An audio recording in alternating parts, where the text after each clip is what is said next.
घरे जाके समय हो गए बाबूजी की भूख लागल है खेत में से कमा के आ गए के ज्यादा देर होई तो फिर बहुत पिटाई होई आयो को बोल अब हमने के नाई ना यार तो हम कहाँ छी हमरे अब हमने के एक ही बेर जब शादी हुई तभी आए सर ना तो हमरे के गढ़ा खोल के ये हलवा दस बाबू हमने के गांव के लड़की बनी और दिन जमाना बहुत खराब था अगर हमने के रोज रोज छुप छुप के अपने से मिले तो गांव के लोग जवान के लोग हमने के निमन ना कही बाबूजी के नाम पर गाली दी उनका इज्जत चल जाए ऐसे हम कहता नहीं कि अगर वह हमारे से सच्चा प्यार करता नहीं तो का रे वह हमारे से शादी कर सकता नहीं। अरे गांव के लोग का बात कही ना इतिहास का बाबा कि जब से धरती बना तब से लेकर आज तक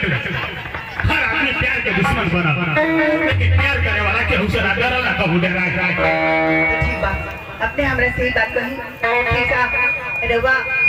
इतना अमीर होगी इतना बड़ खानदान की होगी एक छोटी जाति की एक गरीब घर की लड़की की अपना दुल्हन बना के अपना घर ले जा सकता नहीं। देखो हम तरह से वादा करने वाले ना कि हम शादी करब तो तुम्हारे से जी अब तो तुम्हारे साथे और मरब तो तुम्हारे साथे हम तुम्हारे सिवा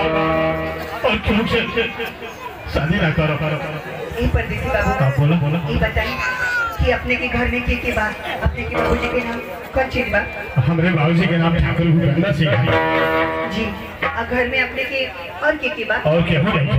तो ठीक बा अरे वो अभी जाई अपने घरे जाके अपना बाबूजी से शादी की बात करी अगर वो में हिम्मत होके तो हमरा से घरे बारात लेके आई हमरे उससे शादी जरूर करें। ठीक बात है। अरे तुम्हारा प्यार की खातिर अपने बाबूजी से कहा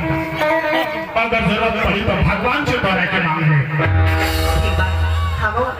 अपना घरे जाके अपना बाबूजी से सब बात कह दे कुछ ना छुपाई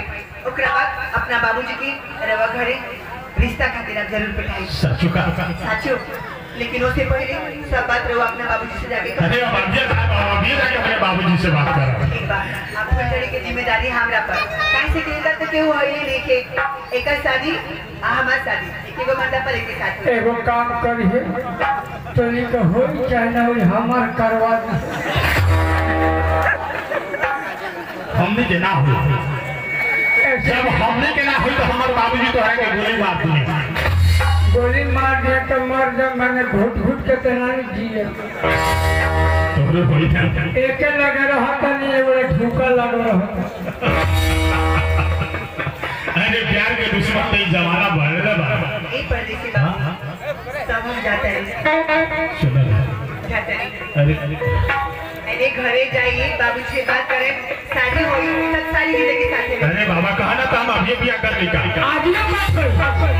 आज फाइनल बात करेंगे के बाद एक परदेसी बाबू चाहे कुछ हो जाए हम अपना बाबूजी की इज्जत पर लात मार के घूम जाए हम अपना बाबूजी की इज्जत पर लात मार के भाग के कबो शादी ना करें शादी करें तो राज बाबूजी की इजाजत से हमारे बाबूजी की इजाजत से शादी हुई तो बड़ बुजुर्ग के इजाजत से ना तो ना हुई। वादा करी कि बाबूजी की इजाजत से ही शादी हुई। हम अपना प्यार और तुहार कबो बदनामी ना होके दे हम दुनिया के दिखा दे कि हम ठाकुर भूपेंद्र सिंह के बेटा है हमरे खून में कोनो राजपूत के बारूद दौड़ रहा है और हम मर जाए सर लेकिन केहू के आगे झुके बाबा जाई दो हमरा देर होता जाई के नाम जाए के कहे को हटम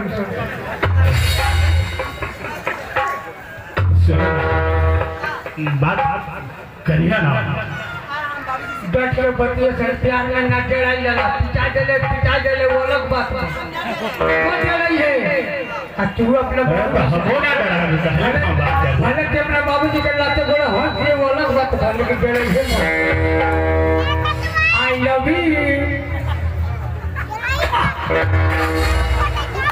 अब तो कौन काम है करे कि हम मन नहीं मत बतियो हमरा से हमरा दूसरे में आज भई हे रामू ना हमरा भूख लगत न नींद पड़त पागल खनी रात भर जागले रहत हे रामू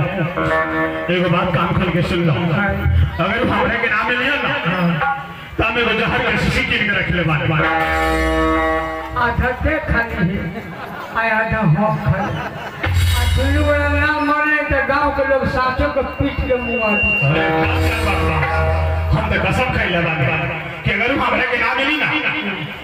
हम अपन जान दे दे चल मैंने अपना बाप से कहबे न अरे बाप का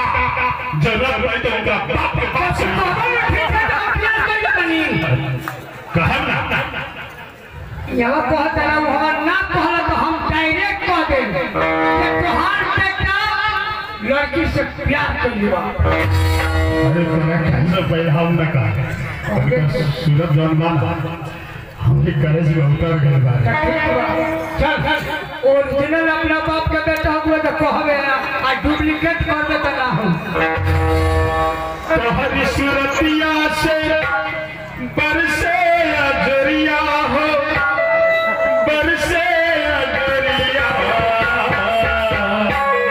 अजरिया ये गोरी बड़ा जात मारी अजरिया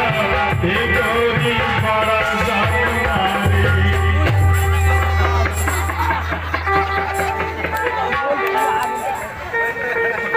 साला के बेटा कोई दिन के मुंह धो ले मुंह में सटोलो के तो बुझाई ले उल्टी हो जाई अरे उ चल गई से ना हमला के कहते री कोरी हो जोरिया बड़ा जान मारी चल चल कहबे ठीक है दाम के प्यार हो गई बा चलो ना हमरो विषय में कोई दिन हाँ चलो ना जल्दी कहबे नो हाँ बोल दे ना चल चल एक जरूरी सूचना